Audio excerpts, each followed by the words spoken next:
Hello everyone, welcome to the study with Mayank. मैं हूं आपका मयंक। हम लोगों की यहाँ पर क्लास 6 की ओल्ड एनसीईआरटी वर्ल्ड ज्योग्राफी चल रही है। आज आपका इसी क्रम में चैप्टर नंबर 15 है। यहाँ पर हम लोग ऑस्ट्रेलिया साधन और उनका उपयोग अध्याय को पढ़ेंगे। तो चलिए स्टार्ट करते हैं आज का वीडियो। देखते हैं मैं क्या क्या डिस्कस करना है यहाँ पर। ऑस्ट्रेलिया की बात की जाए तो ऑस्ट्रेलिया जो है एक साधन संपन्न देश है। यहाँ वन और वन्य प्राणी और खनिज साधन जो है बहुत अधिक मात्रा में है, लेकिन यहाँ पर जो है जल साधनों की कमी है। वन और घास भूमियां, तो जैसा कि हम लोग जानते हैं कि ऑस्ट्रेलिया महाद्वीप जो है लंबे समय तक संसार के अन्य भूभागों से अलग रहा है। 1770 में जब जेम्स कुक ने इसकी खोज की थी तब संसार के अन्य महाद्वीपों को इसके बारे में पता चला था। तो इस वजह से यहाँ की जो वनस्पति है, यहाँ की जो जीव जंतु हैं, उनमें विविधता विद्यमान है। तो ऑस्ट्रेलिया की वनस्पति और जीव जंतु संसार के अन्य भागों की वनस्पति और जीव जंतुओं से बहुत अधिक भिन्न है। यूकेलिप्टस ऑस्ट्रेलिया का जो है सामान्य वृक्ष है और ये सदाहरित वृक्ष है। इन्हें प्राय गम या गोंद वृक्ष के नाम से भी पुकारा जाता है। देखिए, यूकेलिप्टस वृक्ष की दो किस्में हैं, जर्रा और कारी। तो जर्रा और कारी नामक यूकेलिप्टस की किस्मों से मूल्यवान इमारती लकड़ी मिलती है। इसके अलावा यूकेलिप्टस के पेड़ से तेल भी निकाला जाता है। बेटल भी जो है ऑस्ट्रेलिया का सामान्य वृक्ष है और ये भी काफी ज्यादा ऊंचा होता है और ग्रीष्म ऋतु में इस पर सुनहरे रंग के फूल आते हैं। ऑस्ट्रेलिया के जो तटीय क्षेत्र हैं, तो तटीय क्षेत्रों में जहां भारी वर्षा होती है वहां पर वन पाए जाते हैं। यानी जो कोस्टल एरिया है जहां पर भारी वर्षा होती है वहां पर वन पाए जाते हैं। शुष्क भीतरी भागों में घास और झाड़ियां ही उगती हैं। यानी जो मध्यवर्ती ऑस्ट्रेलिया वाला रीजन है, ये वाला जो रीजन है, यहाँ पर झाड़ियां और घास ही आपको देखने को मिलेंगे। उत्तर पूर्वी तटीय क्षेत्र जो है वन प्रदेश है। यानी ये वाला जो रीजन है ये खास करके वन प्रदेश है। इन वनों में जो है ताड़, बांस, भुर्ज और देवदार वृक्ष बहुतायत में मिलते हैं। शीतोष्ण वन जो है, यानी जो शीतोष्णकटिबंधीय वन जो है, ये तस्मानिया और ऑस्ट्रेलिया के दक्षिण पूर्वी और दक्षिण पश्चिमी भागों में पाए जाते हैं और यहाँ के मुख्य वृक्ष यूकेलिप्टस हैं।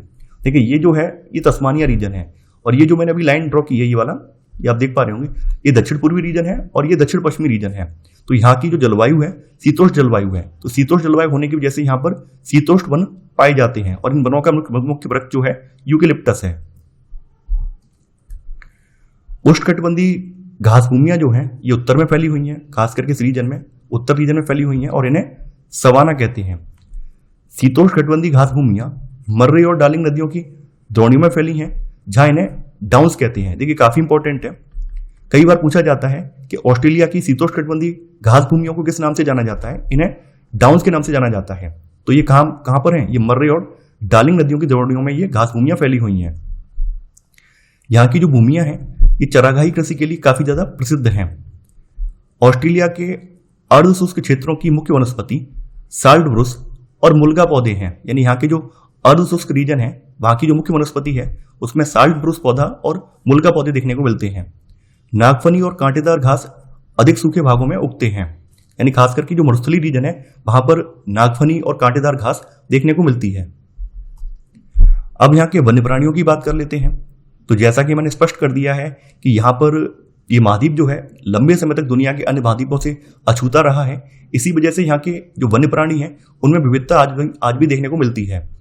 तो ऑस्ट्रेलिया के अनेक जंतु मार्सुपियल अथवा धानी प्राणी वर्ग के हैं।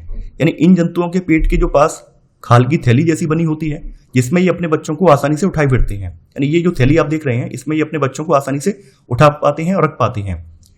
कंगारू और वेल्लाबी जो है धानी प्राणी वर्ग के प्रमुख जानवर हैं। देखिए, वेल्लाबी जो है कंगारू की तरह ही होता है। यहाँ पर ये जो स्क्रीन में दिया हुआ है कंगारू है और कंगारू जो है ऑस्ट्रेलिया का प्रतीक बन गया है। आपने देखा होगा जो ऑस्ट्रेलिया की क्रिकेट टीम है उसको कंगारू टीम भी कहा जाता है। इसके अलावा ऑस्ट्रेलिया में दूसरा जो धानी प्राणी वर्ग का जानवर जो है वो कोआला है। तो कोआला जो है ऑस्ट्रेलिया का धानी प्राणी वर्ग का दूसरा प्रमुख जानवर है और यह पेड़ों पर ही रहता है और यूकेलिप्टस के वृक्षों की पत्तियों को खाता है। इसकी एक खास विशेषता यह है कि रात के समय ये जागता है और दिन के समय ये सोता रहता है। इसके अलावा यहाँ पर एक जंगली कुत्ता भी पाया जाता है, डिंगो नाम का। तो यहाँ डिंगो नाम का जंगली कुत्ता भी पाया जाता है। इसकी इमेज ये रही। एक जीव और है, ये विचित्र सा जीव है जिसे प्लेटिपस के नाम से जाना जाता है। तो प्लेटिपस जो है पशु और पक्षियों के मिश्रित लक्षणों वाला जीव है जो कि पानी के अंदर जीवित रह सकता है, भूमि पर चलता फिरता है और जमीन के अंदर लंबी सुरंगें खोद सकता है। 4 पैरों वाला यह जीव जो है पक्षियों की तरह अंडे देता है। देखिए ये काफी इंपॉर्टेंट है। प्लेटिपस एक ऐसा जानवर है जिसमें पशु और पक्षियों दोनों के लक्षण पाए जाते हैं। इसी वजह से ये कई बार एग्जाम में पूछा गया है, कई बार एग्जाम में इसके बारे में पता किया गया है। तो आप लोगों को याद रखना है कि कौन सा ऐसा जीव है जिसमें पशुओं और पक्षी दोनों के लक्षण हैं। तो ये प्लेटिपस है, यानी कि ये जमीन पर रहता है, इसके अलावा पानी के अंदर भी रह सकता है, लंबी सुरंगें खोद सकता है और पक्षियों की तरह ये अंडे भी देता है। इसके अलावा यहाँ की पक्षियों की बात करें तो एमू, कूकाबुर्रा और लायर बर्ड जो है ऑस्ट्रेलिया के कुछ विचित्र पक्षी हैं। एमू की बात की जाए तो एमू जो है बड़े आकार का पक्षी है, जैसा कि आप यहां पर देख पा रहे हैं। तो यह पक्षी जो उड़ नहीं सकता है, लेकिन अफ्रीका के शुतुरमुर्ग की भांति तेज चाल से दौड़ सकता है। इसके अलावा एक वर्ड और है कूकाबुर्रा। तो कूकाबुर्रा को लाफिंग जैकास भी कहते हैं, क्योंकि इसकी जो बोली है ये विचित्र हंसी जैसी लगती है। यहाँ का एक पक्षी और है लायर बर्ड, जो कि दुनिया में काफी ज्यादा फेमस है। तो लायर बर्ड जो है नकल करने में बड़ा ही कुशल है। यह दूसरे पक्षियों के गाने, कुत्तों के भौंकने और गुजरती हुई कारों के हॉर्न की आवाजों की भी नकल कर लेता है, यानी इसको जो भी आवाज सुनाई देती है ये उसकी नकल करने में सक्षम है। इसके बाद बात कर लेते हैं यहाँ की फसलों की। तो जैसा कि आप लोग जानते हैं ऑस्ट्रेलिया में जो भी फसलें होती हैं वो इसकी जलवायु से काफी ज्यादा प्रभावित हैं। ऑस्ट्रेलिया के बहुत बड़े भाग में बहुत ही कम वर्षा होती है। इसी वजह से यहाँ पर खेती जो है बहुत कम भाग पर की जाती है, यानी कि यहाँ के केवल 4% भूभाग पर ही खेती होती है। अधिकतर खेती जो है देश के दक्षिण पश्चिमी, दक्षिण पूर्वी और पूर्वी तटीय भागों में होती है। यानी ये जो रीजन है दक्षिण पश्चिमी रीजन है और ये दक्षिण पूर्वी रीजन है, ये वाला ये दक्षिण पश्चिमी है, ये दक्षिण पूर्वी है। और पूर्वी तटीय भाग का मतलब ये वाला जो रीजन है यहीं पर खेती होती है, जहां पर पर्याप्त मात्रा में जल मिलता है। देखिए ऑस्ट्रेलिया भी जो है भारत की तरह ही कृषि प्रधान देश है। यहाँ पर अत्याधुनिक और वैज्ञानिक तरीकों से खेती की जाती है। जिस प्रकार से आपने देखा होगा कि अमेरिका में बड़े बड़े कृषि फार्म हैं जिसमें मशीनों की मदद से खेती की जाती है, ठीक वैसी ही खेती यहां पर भी की जाती है। गेहूं जो है, गेहूं ऑस्ट्रेलिया की सबसे महत्वपूर्ण खाद्य फसल है। तो न्यू साउथ वेल्स और पश्चिमी ऑस्ट्रेलिया जो है गेहूं के मुख्य उत्पादक राज्य हैं। जैसा कि आप देख पा रहे हैं ये न्यू साउथ वेल्स है और ये आपका पश्चिमी ऑस्ट्रेलिया वाला रीजन है। तो ये दोनों रीजन जो है यहाँ के गेहूं उत्पादक मुख्य राज्य हैं। जौ, जई और मक्का यहाँ की मुख्य खाद्य फसलें हैं। ये गेहूं के अलावा जौ, जई और मक्का यहाँ की खाद्य फसलें हैं। चावल जो है यहाँ पर खास करके जो सिंचित क्षेत्र हैं उनमें उगाया जाता है।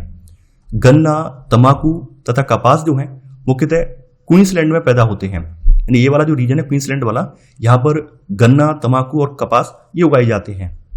अनानास, केला और पपीता जो है ये उत्तर के उष्णकटिबंधीय क्षेत्रों में होते हैं। यानी इस रीजन में अनानास, केला और पपीता होते हैं।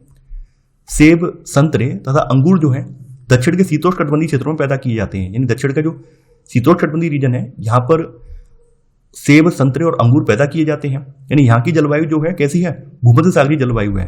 तो इस भूमध्य सागरीय जलवायु में यहाँ पर जो रसदार फल हैं वो उगाए जाते हैं। अब भेड़ पालन की बात कर लेते हैं। तो ऑस्ट्रेलिया जो है भेड़ों की संख्या के मामले में संसार में तीसरे स्थान पर है। देखिए पहले स्थान पर जो है चाइना आता है, भेड़ों की संख्या के मामले में पहले स्थान पर चाइना आता है और सेकंड स्थान पर हमारा भारत आता है और तीसरे नंबर पर ऑस्ट्रेलिया आता है। भेड़ों को यहाँ पर मुख्यतः ऊन के लिए पाला जाता है। भेड़ की खास विशेषता बताई गई है कि भेड़ जो है कम घास या शुष्क झाड़ियां खाकर भी जीवित रह सकती है। इसी वजह से यहाँ पर भेड़ पालन को काफी ज्यादा बढ़ावा मिला है। मर्रे तथा डार्लिंग नदियों के बीच फैला क्षेत्र भेड़ पालन के लिए सबसे अधिक उपयुक्त है और यहाँ पर मेरिनो जात की जो भेड़ें हैं ये पाली जाती हैं। देखिए यहाँ पर बड़े बड़े भेड़ों के फार्म बनाए गए हैं जहाँ पर लगभग 3 से 4 हज़ार भेड़ें रखी जाती हैं। तो वहाँ पर कई सारे लोग काम करते हैं। तो भेड़ पालन केंद्रों पर काम करने वाले मजदूरों को जेकारू कहते हैं। तो कई बार ये भी पूछा गया है कि ऑस्ट्रेलिया के जो भेड़ पालन केंद्र हैं वहां पर काम करने वाले मजदूरों को क्या कहते हैं, जेकारू कहते हैं। पशुपालन की बात की जाए तो ऑस्ट्रेलिया में अच्छा मांस देने वाले पशु जो हैं क्वींसलैंड और उत्तरी क्षेत्र की जो घास भूमियां हैं इनमें पाले जाते हैं। दुधारू पशु अधिकतर ऑस्ट्रेलिया के पूर्वी तथा दक्षिण पूर्वी क्षेत्रों में पाले जाते हैं। यहाँ की जलवायु शीतोष्ण है। यानी शीतोष्ण जलवायु में क्या होता है कि यहाँ पर आप देखेंगे यहाँ पर जो घास भूमियां हैं अच्छी खासी पनपती हैं। डाउन्स जो घास भूमियां यहाँ पे पनपी हुई हैं, इसी वजह से ये क्षेत्र जो है पशुपालन के लिए अनुकूल है। अधिकतर दूध को सहकारी कारखानों में ले जाया जाता है और उससे मक्खन पनीर बनाया जाता है। इसके अलावा यहाँ पर पशुओं से मांस भी निकाला जाता है, जिसको निर्यात भी किया जाता है और ये खुद भी उपभोग करते हैं। यहाँ के खनिज और उद्योगों की बात कर लेते हैं। तो ऑस्ट्रेलिया जो है खनिज संसाधनों की दृष्टि से संपन्न देश है। यहाँ पर लोहा, मैग्नीज, बॉक्साइट, टिन और सोने के बड़े बड़े भंडार देखने को मिलते हैं। बॉक्साइट के उत्पादन में ऑस्ट्रेलिया जो है विश्व में पहले स्थान रखता है। ये काफी इंपॉर्टेंट है कि बॉक्साइट के उत्पादन में ऑस्ट्रेलिया जो है विश्व में प्रथम स्थान रखता है। क्वींसलैंड का जो बीपा रीजन है, तो क्वींसलैंड का बीपा जो है बॉक्साइट उत्पादन के लिए प्रसिद्ध है, विश्व प्रसिद्ध है। क्वींसलैंड का जो है बीपा जो है बॉक्साइट उत्पादन के लिए विश्व प्रसिद्ध है। ऑस्ट्रेलिया के जो कालगुली और कूलगाड़ी जो है ये स्वर्ण नगरी के रूप में प्रसिद्ध हैं। कई बार पीसीएस एग्जाम में पूछा गया है कि कालगुली और कूलगाड़ी जो है किसके लिए फेमस है? ये स्वर्ण के लिए फेमस है, स्वर्ण खनन के लिए ये फेमस है। न्यू साउथ वेल्स जो है कोयले के लिए, यानी जो न्यू साउथ वेल्स रीजन है ये किसके लिए? ये कोयले के लिए, ये वाला रीजन। तो पिलबारा जो है लौह के उत्पादन हेतु प्रसिद्ध है। यहाँ के एलिस स्प्रिंग में तेल और प्राकृतिक गैस का विशाल भंडार है। ऑस्ट्रेलिया में अधिकांश उद्योगों का विकास जो है विक्टोरिया और न्यू साउथ वेल्स में हुआ है, यानी यहाँ पर जो अधिकांश उद्योग हैं वो इस रीजन में, न्यू साउथ वेल्स रीजन में और विक्टोरिया रीजन में यहाँ पे पनपे हैं। सिडनी लौह इस्पात, कागज छपाई और रासायनिक उद्योगों के लिए काफी महत्वपूर्ण शहर है। पॉपुलेशन की बात कर लेते हैं। तो जैसा कि हम लोग जानते हैं क्षेत्रफल के मामले में इसका क्षेत्रफल जो है भारत के दोगुने से अधिक है, लेकिन यहाँ की जनसंख्या काफी कम है। यहाँ की जनसंख्या लगभग 2,62,00,000 है। इस देश की अधिकतर जनसंख्या जो है पूर्वी तटीय निम्न भूमि, यानी पूर्वी तटीय निम्न भूमि ये वाली भूमि और दक्षिण पूर्वी भागों में केंद्रित है। दक्षिण पूर्वी भाग ये वाला जो भाग है इसमें केंद्रित है ऑस्ट्रेलिया। इसके अलावा देखिए दक्षिण पश्चिमी भाग में भी यहाँ पे जनसंख्या का संकेंद्रण है, हालांकि इस रीजन में जनसंख्या जो है ज्यादा मात्रा में है। ऑस्ट्रेलिया के जो अधिकतर लोग हैं वो केवल 8 नगरों में रहते हैं, जो कि इस देश के राज्यों की राजधानी है, उनमें जनसंख्या का संकेंद्रण ज्यादा है। बाद बाकी जो जगह हैं, बाद बाकी जो शहर हैं, उनमें जनसंख्या जो है कम मात्रा में है। यहाँ के व्यापार और यातायात की बात कर लेते हैं। तो यहाँ पर बात करते हैं वूल की, यानी ऊन की। तो ऊन के निर्यात में ऑस्ट्रेलिया का जो है पहला स्थान है। इसके निर्यात की अन्य मुख्य वस्तुओं की बात करें तो इनमें गेहूं, दूध के उत्पाद, मांस, मशीनें और ये खनिज शामिल हैं। वहीं आयात की बात करें तो आयात की मुख्य वस्तुएं यहाँ पर मशीनें, यातायात के उपस्कर, वस्त्र, खनिज तेल और इसके उत्पाद जो है, इनसे संबंधित उत्पाद जो हैं ये आयात किए जाते हैं। देखिए ऑस्ट्रेलिया महाद्वीप काफी विशाल है, तो यहाँ पर यातायात का जो मुख्य साधन जो है रेल है। इस महाद्वीप का एकमात्र अंतर महाद्वीपीय रेल मार्ग जो है ट्रांस ऑस्ट्रेलियन रेलवे है। ट्रांस ऑस्ट्रेलियन का मतलब क्या है? जो कि महाद्वीप के आर पार जाता हो, इस तरह से आर पार जाता हो। तो यह रेल मार्ग कहाँ से? सिडनी और पर्थ को मिलाता है, यानी ये रहा पर्थ पड़ता है ऑस्ट्रेलिया के पश्चिम में और सिडनी पड़ता है ऑस्ट्रेलिया के पूर्व में। तो ये सिडनी को पर्थ से मिलाता है। इसकी कुल लंबाई जो है 4000 किलोमीटर है। ऑस्ट्रेलिया में प्रमुख सड़कों को कॉमनवेल्थ महामार्ग कहा जाता है। जैसे हमारे यहाँ हाईवे बोला जाता है, तो वैसे ही यहाँ पर क्या है, यहाँ पर जो प्रमुख सड़कें हैं उनको कॉमनवेल्थ महामार्ग कहते हैं। और प्राय सभी सड़कें जो हैं मुख्य रेल मार्गों के समानांतर ही बनी हुई हैं। ऑस्ट्रेलिया में लंबी लंबी दूरियों के लिए वायु परिवहन का विशेष महत्व है। इसके अलावा ऑस्ट्रेलिया के सभी प्रमुख बंदरगाह जो हैं संसार के अन्य प्रमुख बंदरगाहों से समुद्री मार्ग के द्वारा जुड़े हुए हैं। यहाँ पर तट के साथ साथ आने जाने वाले जलयानों का भी बहुत महत्व है। तट के साथ आने जाने वाले जो जलयान है उनका भी यहाँ पर काफी ज्यादा महत्व है। ऑस्ट्रेलिया की राजधानी की बात करें तो ऑस्ट्रेलिया की राजधानी जो है कैनबरा है। जैसा कि आप यहाँ पर देख पा रहे हैं, ये वाली जो राजधानी है कैनबरा है, जो कि न्यू साउथ वेल्स रीजन में पड़ती है। तो ऑस्ट्रेलिया की राजधानी कैनबरा है, किंतु यहाँ का सबसे बड़ा शहर कौन सा है? सिडनी है। ये भी न्यू साउथ वेल्स स्टेट में ही पड़ता है। यानी यहाँ की राजधानी कैनबरा है, लेकिन सबसे बड़ा शहर कौन सा है? सिडनी है। ऑस्ट्रेलिया का जो पर्थ शहर है ये दक्षिण पश्चिमी क्षेत्र में स्थित है। ये रहा पर्थ शहर, जो कि दक्षिण पश्चिमी क्षेत्र में स्थित है। पर्थ जो है स्वान नदी के किनारे स्थित होने के साथ साथ पश्चिमी ऑस्ट्रेलिया की राजधानी भी है। देखिए ये कई बार पूछा गया है कि ऑस्ट्रेलिया का पर्थ शहर किस नदी के किनारे पर या किस नदी के मुहाने पर स्थित है। ये स्वान नदी के किनारे पर या स्वान नदी के मुहाने पर स्थित है। स्वान नदी के मुहाने पर फ्रीमैंटल बंदरगाह स्थित है। इस स्वान नदी के मुहाने पर जो है फ्रीमैंटल बंदरगाह ये वाला देख रहे हैं, ये भी स्थित है, जो कि पश्चिमी ऑस्ट्रेलिया का सबसे बड़ा बंदरगाह है। उत्तरी क्षेत्र में स्थित डार्विन शहर को दक्षिण पूर्व एशिया हेतु ऑस्ट्रेलिया का प्रवेश द्वार कहते हैं। यानी उत्तर क्षेत्र में डार्विन शहर है, जो कि दक्षिण पूर्व एशिया के लिए ऑस्ट्रेलिया का प्रवेश द्वार है। मेलबर्न की बात की जाए तो मेलबर्न जो है विक्टोरिया प्रांत की राजधानी होने के साथ साथ ऑस्ट्रेलिया का दूसरा सबसे बड़ा शहर है। जैसा कि हमने बताया था कि ऑस्ट्रेलिया का सबसे बड़ा शहर जो सिडनी है, इसके बाद मेलबर्न का स्थान आता है। तो मेलबर्न जो है विक्टोरिया प्रांत की राजधानी होने के साथ साथ, देखिए मेलबर्न ये है विक्टोरिया प्रांत की राजधानी है, इसके साथ साथ ऑस्ट्रेलिया का दूसरा बड़ा शहर है। होबार्ट जो है तस्मानिया की राजधानी है, जैसा कि आप देख पा रहे हैं, इसका एक जो है द्वीप भी है होबार्ट, यानी तस्मानिया जो है इसका द्वीप है, तो उसकी राजधानी जो है होबार्ट है। तो होबार्ट जो है तस्मानिया की राजधानी है और सेब उत्पादन और खाद्य प्रसंस्करण उद्योग हेतु काफी ज्यादा फेमस है।